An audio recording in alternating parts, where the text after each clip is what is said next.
નમસ્કાર, BBN news ચેનલમાં આપનું સ્વાગત છે। હું છું કવિતા પંચાલ ને હવે જોઈએ આજના સમાચાર।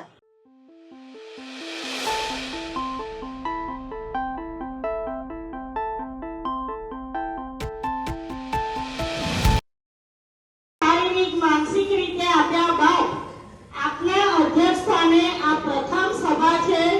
અમને ખબર છે કે સંકલનમાંથી સૂચના આપવામાં આવી છે કે કોંગ્રેસ વાળા બોલે એટલે કાઉન્ટર કરવાનો છે। એ હમણાં સંકલનમાં તમારી મીટિંગ એને સૂચના આપી છે એટલે આ તમામ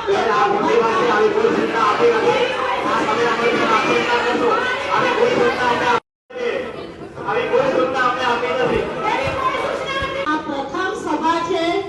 અમને ખબર છે કે સંકલનમાંથી સૂચના આપવામાં આવી છે કે કોંગ્રેસ વાળા બોલે એટલે કાઉન્ટર કરવાનો છે।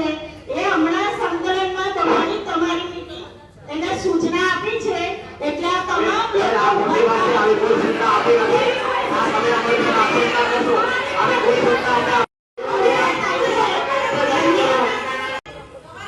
એમને એવી ખબર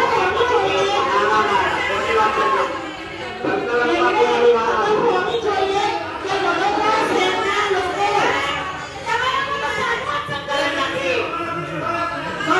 શહેરના લોકો જે પૂરની તારાજીમાં અસહ્ય વેદના ભોગવી રહ્યા છે, આખા વડોદરા શહેરને તમે 10 વર્ષ પાછું બતાવી દીધું છે। વડોદરા મહાનગરપાલિકાની સામાન્ય સભા ગઈકાલે મળી હતી। આ સભાની શરૂઆત થતાં જ વિરોધ પક્ષના કોર્પોરેટરે ગંદા પાણીના વિષયને લઈને જોરદાર રજૂઆત કરી અને નીચે બેસી ગયા હતા।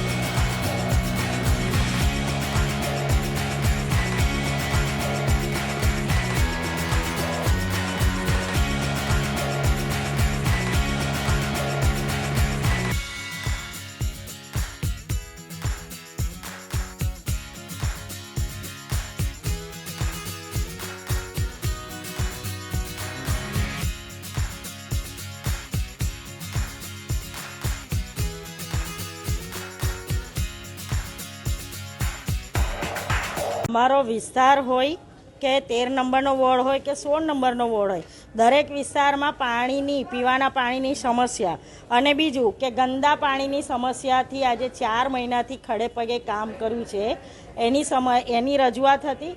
સાથે સાથે પૂર આવ્યા પછી 2 મહિનામાં 2 વાર પૂર આવ્યું, 24 ઓગસ્ટ 26 જુલાઈ 2 વાર પૂર આવ્યું। પૂર આવ્યા બાદ આ મેયરશ્રીના અધ્યક્ષ સ્થાને પ્રથમ ચર્ચાની સભા છે।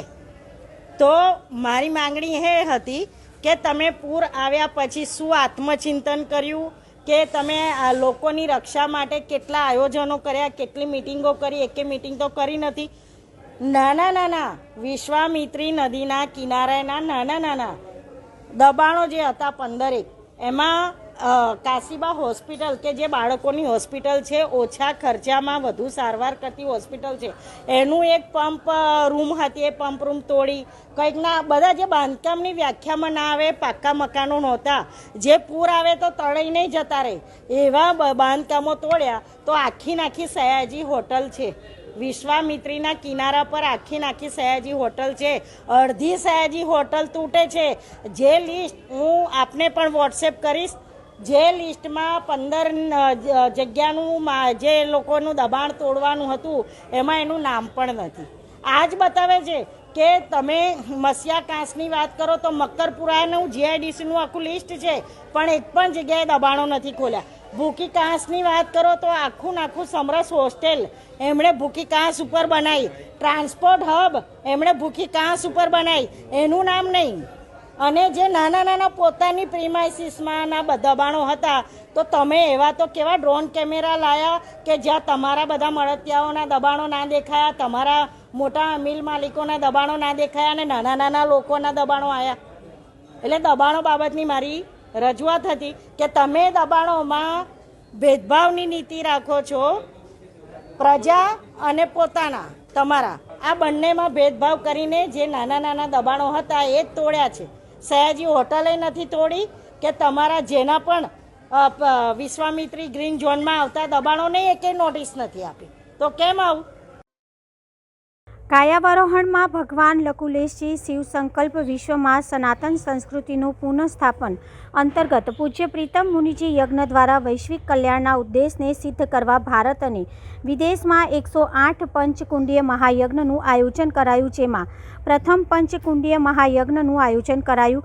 લકુલેશ ધામ પ્રીતમપુરમ કાયાવરોહણ ખાતે પ્રથમ વખત પંચકુંડીય મહાયજ્ઞનું આયોજન કરવામાં આવ્યું, જેમાં આ પ્રસંગે પ્રવચનમાં પ્રીતમ મુનિએ ગુરુકુળનો અર્થ સમજાવતા શ્રી કૃષ્ણ, શ્રી રામ અને સાંદીપની ઋષિના ઉદાહરણ દ્વારા જણાવ્યું કે ગુરુ ગૃહે રહીને વિદ્યા અભ્યાસ કરવો એટલે ગુરુકુળ.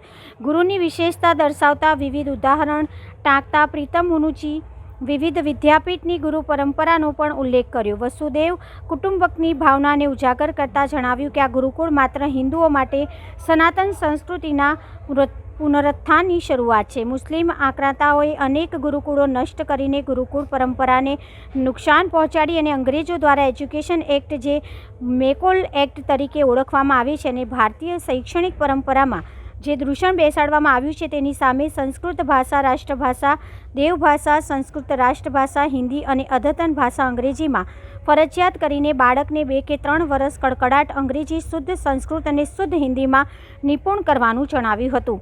આ હિન્દુ ગુરુકુળ ભારતીય શિક્ષણ પ્રણાલી અને આધુનિક શિક્ષણ પ્રણાલીનું સંપૂર્ણ મિશ્રણ છે.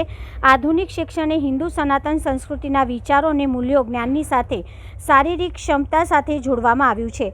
ઘોડેસવારી કેન્દ્ર, રાઇફલ્સ તાલીમ, જૂની અને નવી રમતોના તાલીમ જેવા ઘણા શારીરિક તાલીમો કાર્યક્રમ ગુરુકુળ સાથે સંકળાયેલા છે.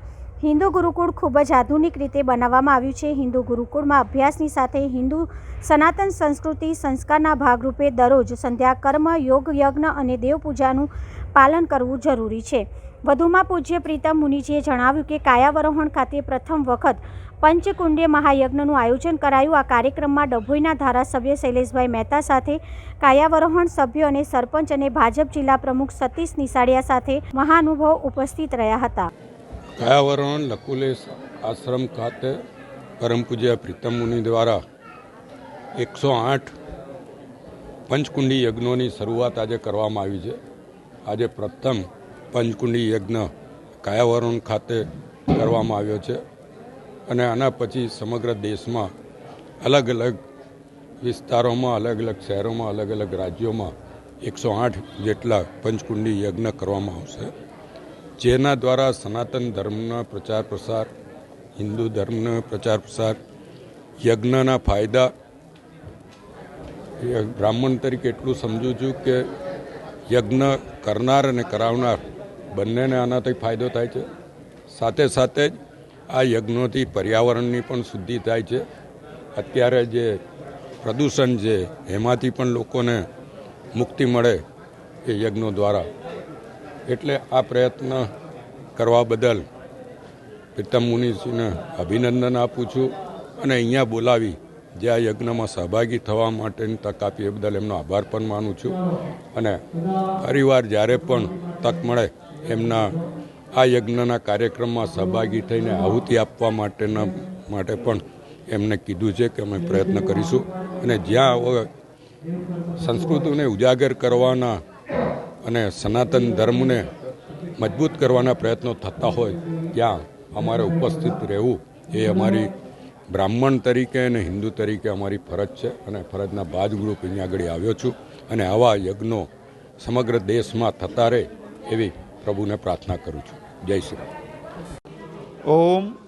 आज गुजरात राज्य के बड़ौदा जिला के कायावरोहण महातीर्थ में भगवान लकुलिश जी के शिव संकल्प विश्व में सनातन संस्कृति पुनरुत्थान के अंतर्गत पंचकुंडी यज्ञ का भारत में और विदेशों में 108 जगह आयोजन करने के संकल्प के साथ प्रथम पंचकुंडीय महायज्ञ का यहाँ पर आयोजन किया गया.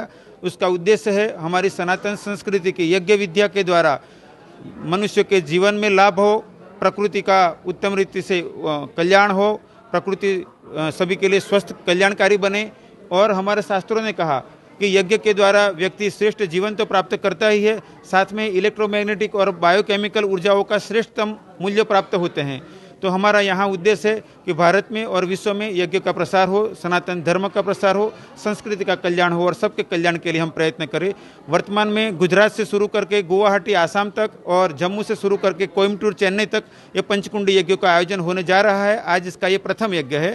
भारत के सभी आत्मीयजनों जो इस कार्य में जुड़ना चाहते हैं उन सबका स्वागत है। और वडोदरा के कायवरण महातीर्थ में आप सबको हमारे आश्रम में, जहाँ पर निःशुल्क भोजन, निःशुल्क निवासी व्यवस्था, यज्ञ योग का प्रशिक्षण और गौ सेवा, गुरुकुल सेवा इत्यादि चलता है, इसमें सबका स्वागत है। ओम जय भगवान।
સ્નેહ મિલન સમારંભમાં ધારાસભ્યોએ એકબીજા ઉપર કરેલા કટાક્ષથી સૌ ખડખડાટ હસ્યા. અકોટા વિધાનસભામાં યોજાયેલા સ્નેહ મિલન સમારંભમાં ધારાસભ્ય ચૈતન્ય દેસાઈએ વળતો જવાબ આપ્યો. માંજલપુર વિધાનસભામાં સ્નેહ મિલન સમારંભ યોજાયો. જોકે આ સ્નેહ મિલન સમારંભમાં ભાજપની આંતરિક જૂથબંધી ફરી છતી થઈ. સમારંભમાં ભાજપનું સદસ્યતા અભિયાન ગાજ્યું. ધારાસભ્ય યોગેશ પટેલ જે વોર્ડમાં વધુ સભ્ય બનશે તેમાં વધુ ગ્રાન્ટ ફાળવવાની વાત કરી, તો ધારાસભ્ય ચૈતન્ય દેસાઈએ વધુ સભ્યો બનાવતા કાચબો સસલાથી સદસ્યતા અભિયાનનો વિવાદ ઉગ્ર બન્યો. આગળ નીકળી ગયો. રમૂજમાં કરેલો કટાક્ષ ચર્ચાનો વિષય બન્યો. સદસ્યતા અભિયાન મુદ્દે ચૈતન્ય દેસાઈનો ધારાસભ્ય યોગેશ પટેલને ટોણો. સંશોધન વિષય કે તમે કેમ ન કરી શક્યા, સાંભળો તેઓનું નિવેદન. શહેરમાં ભાજપની જૂથબંધી ચરણસીમાએ. પેપરમાં વાંચ્યું હશે. પહેલા તો તમને સૌને ખૂબ ખૂબ અભિનંદન પાઠવું છું કે 80,000 કરતા પણ વધુ પ્રાથમિક સભ્ય બનાવવા કઈ સહેલી વાત નથી. આ બધો શ્રેય આપ લોકોનો જ છે. ફક્ત ને ફક્ત કાર્યકર્તાઓએ જે રીતે કર્યું છે કામ, બધો શ્રેય એમનો જ છે. મારે કોઈ શ્રેય લેવો નથી એમાંથી, કારણ કે મેં પોતે બી છે ને ગણીને 135 કે એવા કંઈક બનાવ્યા. એ 600 બેન મેં નથી બનાવ્યા, એ 135 ઉપર જેટલા છે ને તમારા લોકો જેવા કાર્યકર્તાઓ, મિત્રો ને એ લોકોએ બનાવીને આપ્યા છે. બહુ સાચું કહું.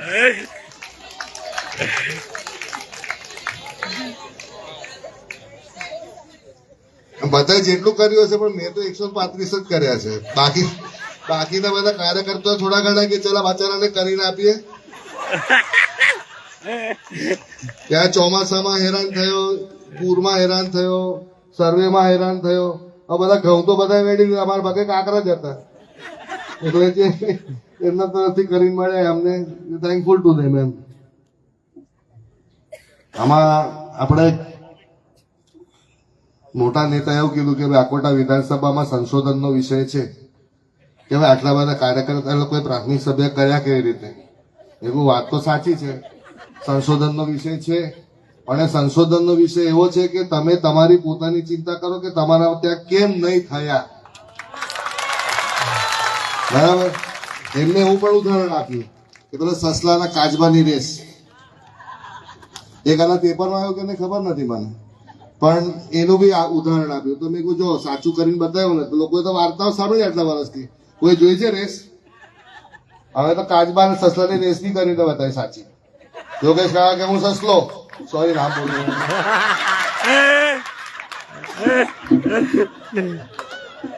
કાકા કે હું તો સસલો. આ મારો બેઠો કે ધીરે ધીરે ધીરે કરીને પાસ. 50% સીટો લઈ જાય એ વ્યાજબી બી નથી. એટલે બહેનો મંદી પડે. બરાબર. જે નડ્ડાજી વાત કરશે મેં કીધું હવે વાત ભરવા જેવી જ નથી. આજે આજ વાત કરવાના હતા એટલે દિલ્હી સુધી માધરપુરના લોકો જાણી ગયા. હવે આ પહેલા કોર્પોરેશન આવવાની છે. આપણે બધાએ જે બી જો પેલી સ્કીમ તો ચાલુ જ છે. 2 દાડામાં જે બોર્ડ વધારે કામ કરશે ચકાચક થઈ જશે બોર્ડ. એટલે બધી જ ગ્રાન્ટ એને મળવાની. એટલે એક જ બોર્ડમાં આટલા બધા રૂપિયા મળે તો કેવું થઈ જાય. એટલે જે બોર્ડના આવ્યા છે 4 બોર્ડના આવ્યા છે. હવે દમ માર્યો જેના બધાને થશે એને ફાયદો તો મળે. ખાસ કરીને હવે કોર્પોરેશન આવશે. હવે અમારી પાછા 1-2 સીટ આપણે ગુમાઈએ નહીં એ જોજો. બધાએ જે રીતે ભૂતકાળમાં કામ કર્યું છે એ રીતે જ આપણે કામ કરવાનું છે. અને માધરપુરમાં બધી સીટો જીતાય એ રીતે આપણે કામ કરીએ. 2024માં 25માં તો હજુ 2 દિવસ છે. આ જેટલા આવ્યા છે ને 50-50 કરે ને તો આપણે આગળ જતા રહીએ. 2 દામ 50 ના જાય. એક જણના હા બધાને નહીં.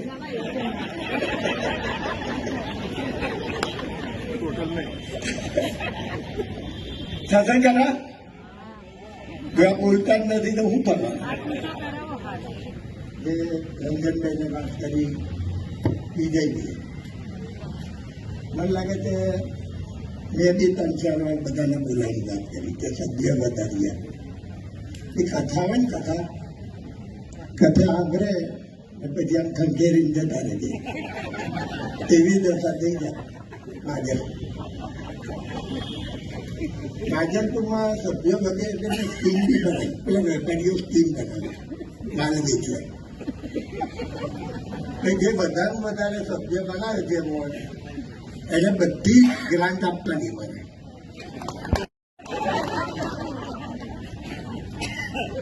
તો મહેફિલ દુનિયાની જો મોટામાં મોટી રમત હોય તો ફૂટબોલ.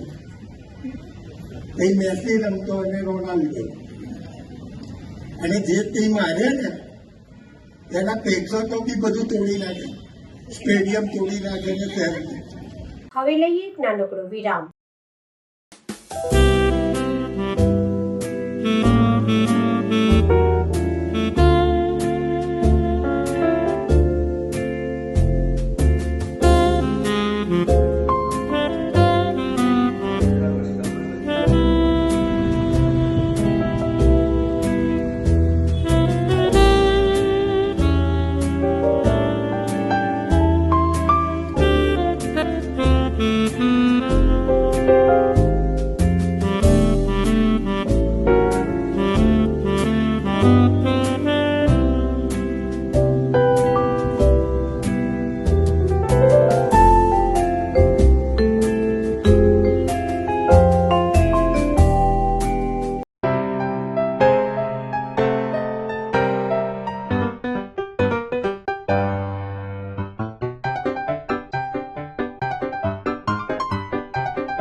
વિરામ બાદ ફરી એકવાર BBN ન્યૂઝ ચેનલમાં આપનું સ્વાગત છે. ડભોઈ સરિતા રેલવે ફાટક ઉપર બીજી બાજુ બ્રિજનું કામ કોન્ટ્રાક્ટરની બેદરકારીને લઈને ધીમી ગતિથી ચાલતું હોય જેના કારણે વારંવાર વાહન ટ્રાફિક સમસ્યા સર્જાય છે અને ડભોઈ ગામમાં ટ્રાફિકવાળી દેવામાં તો ડભોઈના લોકોને ટ્રાફિકનો સામનો કરવો પડે છે, જેને લઈને વેપારીઓને ધંધા રોજગારમાં મોટી તકલીફો પડે છે. વહેલી તકે સરિતા રેલવે ફાટકનું બીજા બ્રિજનું કામ સમયસર પૂરું થાય તેવી લોક પ્રજાજનોની માંગ ઉઠવા પામી છે. ત્યારે એક જ ભાગના બ્રિજ પરથી વાહન અવરજવર કરતા હોય જેને લઈને શનિવાર અને રવિવારના દિવસે સ્ટેચ્યુ ઓફ યુનિટી તેમજ ચાંદોદ, કરનાળી અને પોઈચા જતા લોકો દર વખતે અટવાઈ જાય છે. બ્રિજ પર ટ્રાફિક હોય જેને લઈને ગામમાંથી પસાર થતી વખતે લોકો અટવાઈ પણ જાય છે, જેના કારણે ડભોઈ શહેરમાં પણ ટ્રાફિક સમસ્યા થઈ જાય છે અને દુકાનદારો પરેશાન થઈ જાય છે. તો વહેલી તકે આ બ્રિજનું કામ પૂર્ણ થાય તેવી માંગ ઉઠવા પામી છે. હાલ તો ડભોઈ, મહુડી, ભાગોળ, રાણાની હોટલ વિસ્તારમાં મોટી ટ્રાફિક જામ સર્જાયો હતો. ડભોઈ પોલીસ આવીને ટ્રાફિક ખુલ્લો કર્યો હતો. ઓવરબ્રિજ છેલ્લા 2-3 વર્ષથી કામગીરી ચાલી રહી છે. ક્યારે આ કામગીરી પૂર્ણ થશે તેવું લોકોમાં ચર્ચાઈ રહ્યું છે.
આ દિવસ જીવનભર માટે યાદગાર બની ગયો. અચાનક એડલાઇનનો ઉછાળો અને પહેલી જ વાર એકલા મારી આગવીમાં ડિલિવરી કરવાનું થયું, એ પણ ફ્રેન્ક બ્રિજ ડિલિવરી. એ ભયાનક ક્ષણો જ્યારે લગભગ 2-3 મિનિટ સુધી બેબીનું માથું ફસાઈ ગયું હતું.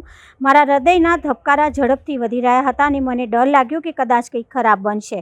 જ્યારે બેબી બહાર આવ્યું ત્યારે નિથેર જીવતું લાગ્યું. નોર કોઈ રડવાનો અવાજ આવ્યો. બધાને આઘાત લાગ્યો. બેબી રિફેર કરવાની સલાહ અપાઈ. કેમ ત્યાં પેડિયાટ્રિક કેન અને જરૂરી સાધનોની અછત હતી, પરંતુ મને ખબર હતી કે રિફેર કરવાથી અમૂલ્ય સમય ગુમાવશે અને બેબી માટે પ્રાણઘાતક થઈ શકશે.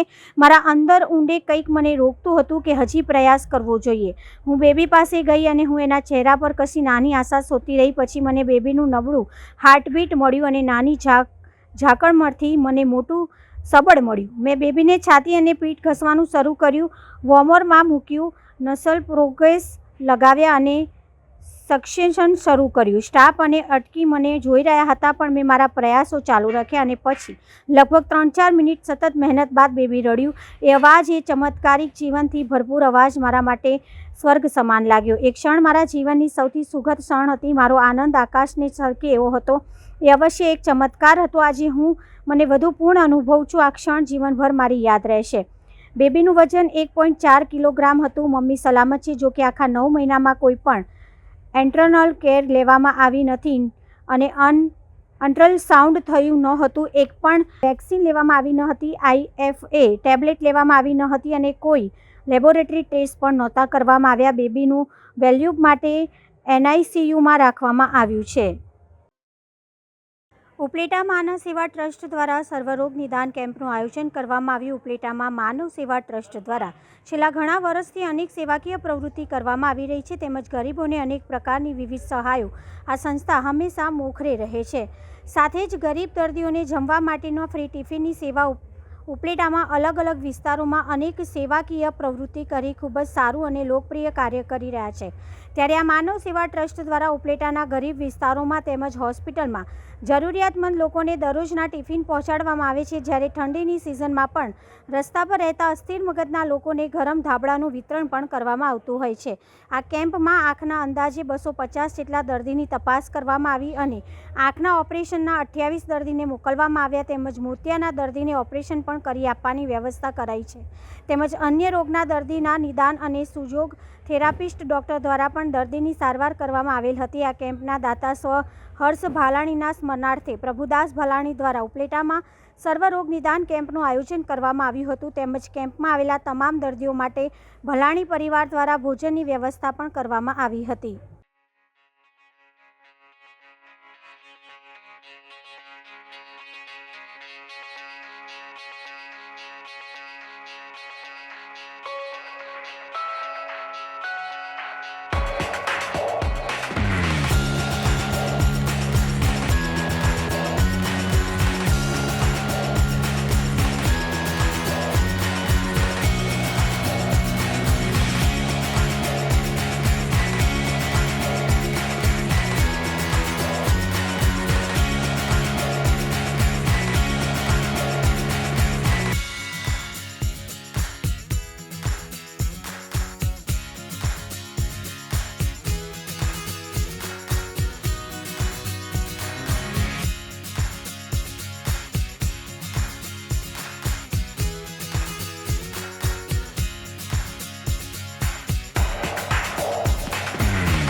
માનવ સેવા ટ્રસ્ટ આયોજિત આજના આ સર્વરોગ નિદાન કેમ્પની અંદર આજના મુખ્ય દાતાશ્રી પ્રભુદાસભાઈ ભાલાણી અને એમનો પરિવાર સ્વર્ગવાસ એમના પુત્ર ભાઈ શ્રી હર્ષના આત્માને પ્રભુ શાંતિ આપે માટે આજના મુખ્ય દાતાશ્રી છે.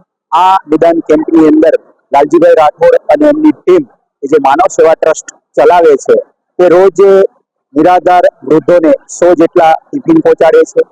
કોટેજ હોસ્પિટલ ઉપલેટાની અંદર જે દર્દીઓ આવે છે તેને પણ વિનામૂલ્યે ટિફિન આપે છે. જે કોઈ સગર્ભા બહેનો અને જેને નાનું સંતાન છે એમને શીરો સુખડી જે કંઈ ખાવાનું થતું હોય એ ટિફિન વિનામૂલ્યે ત્યાં પહોંચાડે છે અને ઉપલેટાની અંદર અનેક સેવાકીય કાર્ય કરે છે. પર્યાવરણને બચાવવા માટે પણ એવી તનતોડ મહેનત કરે છે અને તેનું એક માનવ સેવા ટ્રસ્ટ માટેનું એક નવું ભવન પણ નિર્માણ થઈ રહ્યું છે.